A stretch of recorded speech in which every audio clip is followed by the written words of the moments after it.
Selamat pagi anak-anak ibu, bagaimana kabarnya hari ini? Masih tetap semangat ya? Hari ini, hari Rabu, kita akan mulai pelajaran kita dengan pelajaran bahasa Indonesia dari tema 5 tentang wirausaha. Nah, pelajaran bahasa Indonesia kita hari ini judulnya adalah teks formulir. Ya, anak-anak ibu boleh buka bukunya dari tema 5.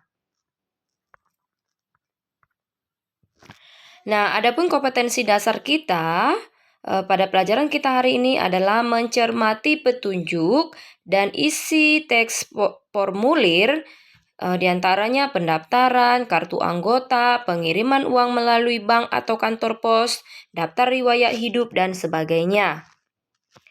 Nah, pada subtema 1 kita akan belajar tentang mengisi formulir. Nah, di sini anak ibu, mari coba perhatikan gambar antara formulir A dan formulir B. Formulir A judulnya adalah formulir pendaftaran lomba cerdas cermat. Formulir B adalah formulir pendaftaran kegiatan ekstrakurikuler. Nah, ini kedua contoh ini adalah contoh daripada formulir. Apa saja bagian-bagian dari formulir itu anak ibu? Ada identitas diri dan ada juga jenis lomba yang akan diikuti. Sama dengan di bagian B juga ada identitas diri dan jenis ekstrakurikuler yang akan diikuti. Nah, bagian utama daripada formulir itu adalah identitas diri. Identitas diri itu apa saja, Nak Ibu? Ada nama lengkap, umur, kelas, alamat, ya, nomor telepon rumah, alamat sekolah. Nah, itu adalah bagian daripada identitas diri. Nah, data dari formulir disesuaikan dengan jenis formulirnya ya anak ibu ya. Data diri di dalam formulir harus disesuaikan dengan jenis formulirnya. Data yang perlu dituliskan dalam formulir erat kaitannya dengan data diri.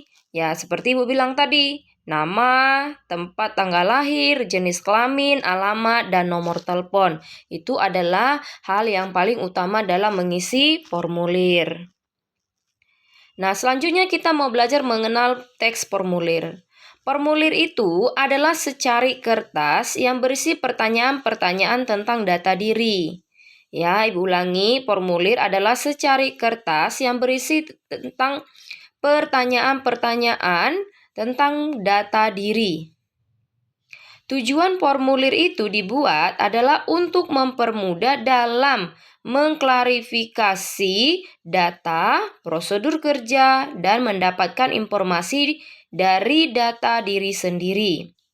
Jenis formulir ada beberapa ya anak ibu ya. Ada formulir pendaftaran, kartu anggota, daftar riwayat hidup, wesel pos, dan slip gaji. Bagaimana mengisi formulir anak ibu? Nah, perhatikan langkah-langkahnya ya. Yang pertama, bacalah judul dan keterangan formulir dulu. Yang kedua, bacalah petunjuk pengisian dan isilah sesuai dengan petunjuk. Formulir biasanya mensyaratkan pengisian dengan menggunakan huruf balok atau huruf cetak.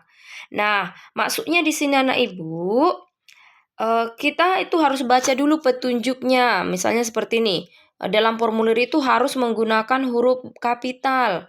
Maka formulir itu kita isi dengan menggunakan huruf kapital.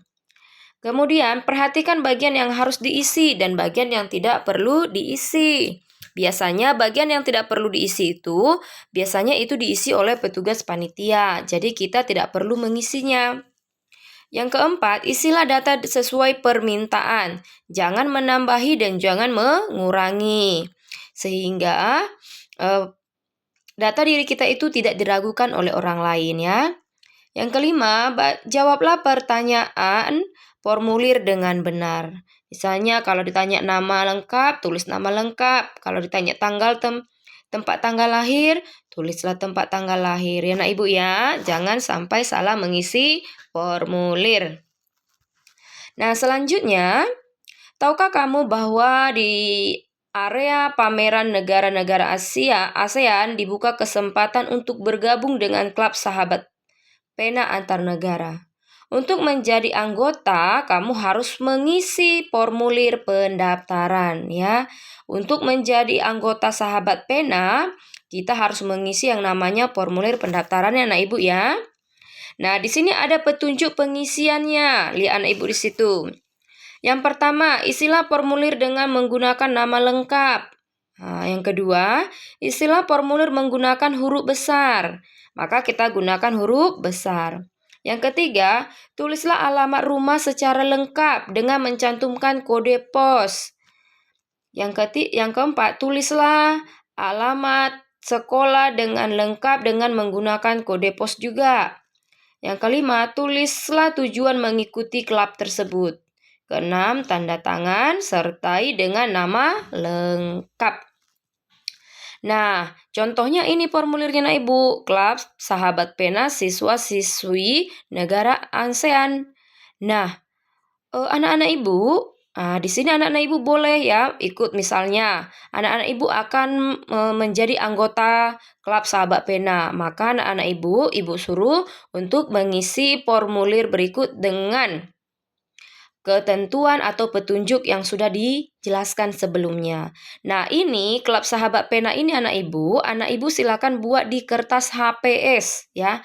Buat di kertas HPS yang rapi ditulis ya anak ibu ya. Perhatikan contohnya di situ, begitu dia rapinya. Anak ibu juga buat seperti itu ya, sesuai petunjuk yang ada di sebelahnya. Ya, dibuat di kertas HPS. Nah, keuntungan menggunakan formulir itu apa, Nak Ibu? Yang pertama, mempermudah dalam mencatat dan menyimpan data. Yang kedua, mengurangi penyimpanan karena adanya keseragaman data. Yang ketiga, menghemat waktu, tenaga, dan juga penggunaan kertas. Nah, pada subtema 2, kita akan belajar tentang menulis daftar riwayat hidup. Nah, Ibu pernah nggak lihat daftar riwayat hidup? Pernah ya, apabila orang tuanya mendaftar pekerjaan, pasti menggunakan daftar riwayat hidup. Apa itu daftar riwayat hidup? Daftar riwayat hidup adalah formulir yang berisi tentang data diri seseorang secara lengkap, mulai dari nama hingga pendidikan. Tujuan dibuatnya daftar riwayat hidup adalah untuk mendaftar sekolah, melamar pekerjaan, mendaftarkan diri sebagai anggota organisasi, atau untuk mengikuti lomba. Nah, daftar riwayat hidup dapat ditulis dalam bentuk formulir maupun dalam bentuk cerita atau dalam bentuk narasi ya Anak Ibu ya. Nah, hal-hal yang ada pada daftar riwayat hidup. Ada data pribadi, yaitu meliputi nama lengkap, jenis kelamin, tempat tanggal lahir, alamat rumah, kode pos, nomor telepon, kewarganegaraan, dan agama. Bagian kedua ada riwayat pendidikan, yaitu berisi informasi pendidikan yang pernah kita tempuh. Misalnya dari TK, SD, sampai selanjutnya. Yang ketiga, pengalaman berorganisasi atau kepanitiaan, yaitu meliputi kegiatan atau organisasi yang pernah diikuti semasa sekolah hingga saat ini. Yang keempat, ekstrakurikuler atau kursus, yaitu kegiatan ekstrakurikuler atau kursus yang pernah diikuti. Yang kelima, prestasi. Prestasi itu berupa penghargaan yang pernah diraih. Yang keenam, keterampilan atau kemahiran, berisi daftar keterampilan yang dimiliki, misalnya bahasa asing, bermusik, berolahraga, atau teknologi. Yang ketujuh, kesimpulan. Dapat diisi sikap dan keterampilan menonjol dalam dirimu yang dapat mendukung. Nah, inilah hal-hal penting yang ada dalam daftar riwayat hidup ya Anak Ibu ya.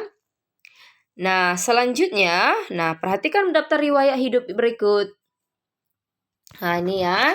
Ini adalah contoh daftar riwayat hidup. Ada data pribadi, bidang yang diminati, riwayat pendidikan, ekstrakurikuler, kecakapan, kesimpulan ya.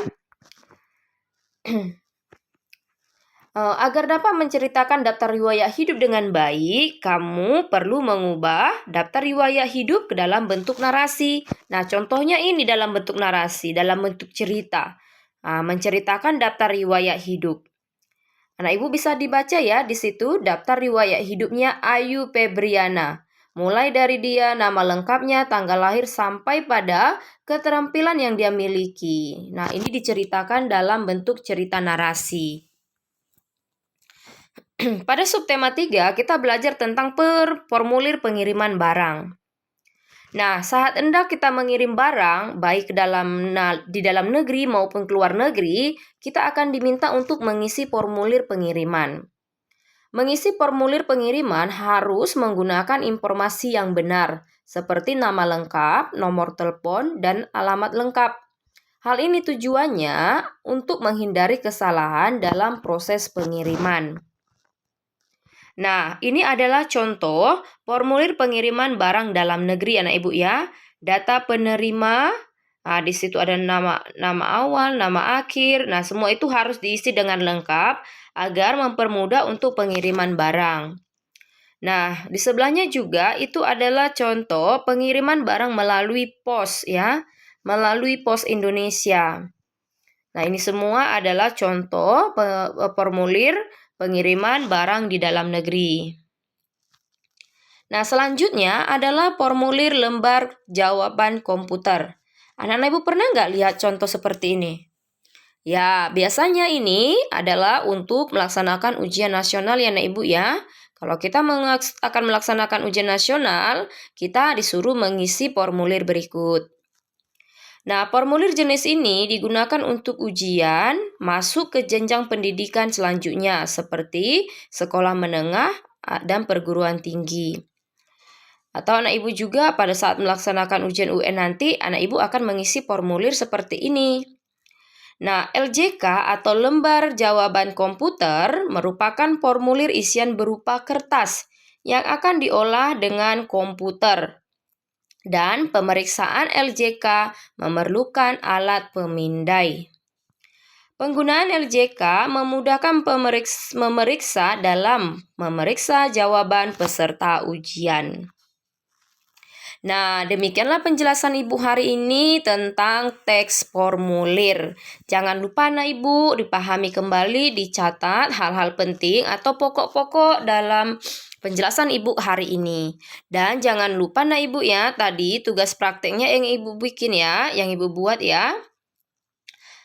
Nah, tugas praktik dari LKS halaman 42 kerja 1 membuat daftar riwayat hidup berdasarkan ilustrasi. Tulis di kertas HPS dan hias dengan kreatif. Ini tugas yang keduanya setelah tadi Ibu suruh kalian mengisi formulir menjadi anggota klub sahabat pena ya Ibu ya. Yang berikutnya latihan pengetahuan dari LKS tema 5 halaman 97 sampai 98.